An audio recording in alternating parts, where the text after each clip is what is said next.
Okay, here's the chapter on the resurrection, which, according to Brenda, probably is something different than what you probably are thinking it is. As with all of these chapters, death of Christ, not Jesus, you have to kind of reinterpret the usual understanding of these things. That's what she's doing anyway. Resurrection starts on page 366. Christ died in order to reveal the resurrection, took to himself a human body so that what was mortal might be transformed into immortality, and what was passible into impassibility. St. Irenaeus. It should be an embarrassment to Christianity to think Jesus' resurrection was nothing more than his body coming back to life, as if his soul left for a few hours and then returned. To think this is proof of life after death, or means that physical bodies will live forever, misses the mark completely. For one thing, after death, Jesus never lived on earth again, nor will anyone else. The Egyptians are the first to be credited with belief in resurrection. The reason for mummifying bodies was belief the soul, at some undisclosed time, would return to its same body. It is said the Israelites adopted this belief during their captivity in Egypt. Thus, belief in resurrection was around centuries before Christ. Like everyone else, however, Jesus and his apostles put no time on it, had no idea when resurrection of the body would occur.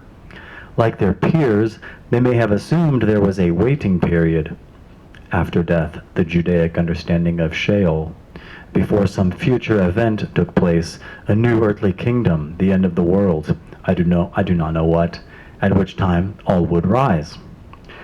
Since Jesus' resurrection revealed no new belief, what obviously surprised the apostles was its timing. That Jesus was resurrected almost immediately after death, less than 48 hours, is what made it so extraordinary, even incredible. Obviously, resurrection does not wait on some cataclysmic event, end of the world, or calculated in any earthly time. The importance of noting the short time lapse between Jesus' death and resurrection is because, as it went for the incarnate Christ, so it goes for everyone. Thus, just as Christ rose right after death, so does everyone. Resurrection is not 1,000 years down the road, or waits some particular event in this world. Waiting for resurrection was the Jewish idea, but as we know, Jesus never fit the Judaic mold. Though Jesus tried to fulfill the Judaic notion of Messiah, his efforts obviously came to naught. Like everyone else, he had to learn God's plans are not man's plans. Anything man thinks he has accomplished will only come to naught. Jesus' "Thy will be done" was this recognition. He had to give up all expectations of what he thought was his mission, leave it to God, not knowing what would become of it or how it would all end. Most people only surrender themselves to God if they believe something good will come of it. But Jesus agonized over this surrender because he couldn't see how any possible good could come from his untimely death. His unfulfilled mission. But here again, Jesus didn't fit the Judaic mold of waiting for some indefinite time in Sheol to rise. That he arose hours after death evidently means there's really nothing to wait for. Some people believe Christ's resurrection was proof that man's belief in resurrection was true. Yet what Christ's resurrection revealed was not proof of either the Egyptian or Judaic understanding of resurrection. The ancient belief was that following the soul's return to bodily life, it then lived eternally in this world. After all, a material body can only live in a material world. How could it not? That Jesus never lived on earth again tells us eternal life in God is not a physical world with physical bodies, and that resurrection, God revealed, was not in accord with the Egyptian and Judaic belief system. Yet because the term incarnation only refers to a physical body, resurrection was thought to refer only to a physical body. So given the Christian understanding of incarnation and resurrection, God put a human body, and when it died, God put on a human body, and when it died, God left it for a few hours, then returned and took it again.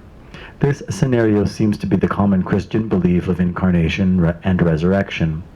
But how utterly naive and meaningless is this? Certainly Paul's idea of a new creation never meant returning to the old creation.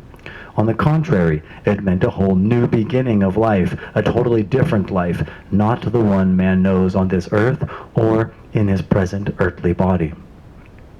Because Jesus never lived on earth again, those who expect to live forever on some physical planet only deceive themselves. Also because the revelation of Christ did not accord with the Judaic belief system, its scriptures can never yield the true Christ. In fact, these scriptures may even inhibit a true understanding of Christ. While the revelation of Christ by no means nullifies the truth in Judaism, yet Judaism does not encompass the revelation of Christ. Jews have never found Christianity's Christ in their ancient scriptures, whereas for Christians, it all foreshadows Christ. But before going over what Christ's resurrection revealed, we must first say what it did not reveal. It was not a revelation of God, not the revelation of Jesus, not the revelation of a soul's return to vivify a dead body, and not the revelation of an earthly body's eternal life. Resurrection is not the return of anything. For anything that can return never died in the first place. It is only what did not die that lives on. So, strictly speaking, resurrection was not the revelation of any body. Above all, it was not the revelation of man's final heavenly estate, the nature of man's eternal life in God. There can never be an understanding of resurrection unless there is first an understanding of the true nature of death. Since whatever is immortal cannot die, and since the body man knows now on this earth can die, then the body man knows now is not immortal. Thus no body man knows now is immortal, lives on, returns, or is resurrected. Interestingly, Paul's reference to a new body is to Christ's resurrected body, not to the body prior to his death and resurrection.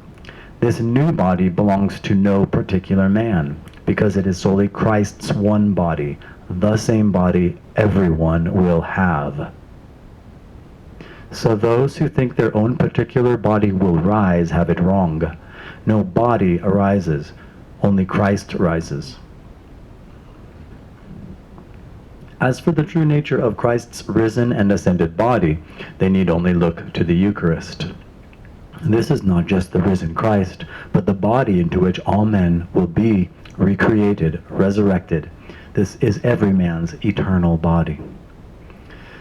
There is absolutely nothing eternal about the body such as man knows it in this earthly life. In fact, no earthly body could ever be eternal, nor was it ever created to be, because life in God is not on some material planet somewhere. Resurrection is really not about the body. Rather, resurrection is pure revelation, the revelation of the real Christ, the same revelation given to the man Jesus that is given to all that arise. This was not the revelation that he, Jesus, was Christ, but that Christ is every man's resurrection. Remember, it was the person Jesus that died, leaving no I, me, myself, or I to be Christ. Christ is not who some particular individual person is, rather Christ is every man's eternal oneness with God. So here we've seen lots of different definitions of the term Christ. Hypostatic union is one, resurrection is one. Because a person is who one is, and not man's common human nature, then the death of a person is not the death of man's human nature. This is why the only question that can arise after death of a person is not who remains, but what remains.